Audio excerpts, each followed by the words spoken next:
బలపరచు వాక్యము. ఎస్తేరు 9:16. తమ పగవారి వలన బాధ లేకుండా నెమ్మది పొందిరి.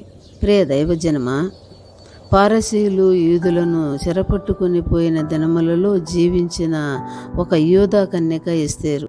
ఎస్తేరు ఎంతో అందమైన చక్కటి యూదా కన్యక. దేవుని దయందును మనుషుల దయందును వర్ధిల్లిన కన్యక. దేవుని కృప వలన 127 సంస్థానాలకు అధిపతి అయిన అహస్వరోషు రాజు భార్యగా దీవించబడినది ఎస్తేరు. రాణి అయిన ఎస్తేరు మొదట దేవుని శక్తిని ఆశ్రయించిన దైవభక్తి పురురాలు. ధైర్యముగా దేవుని జనాంగము కొరకే నిలువబడిన శ్రీ ఎస్తేరు యావత్తు 127 సంస్థానాల్లోని యోధా ప్రజల కొరకే దేవుని చేతులు బలముగా వాడబడినది ఎస్తేరు. ప్రియ దైవజనమా, ఎస్తేరు వలె రోషము కలిగి దేవుని కొరకే జీవించు. దేవుడు మిమ్మల్ని ఆశీర్వదించునుగాక.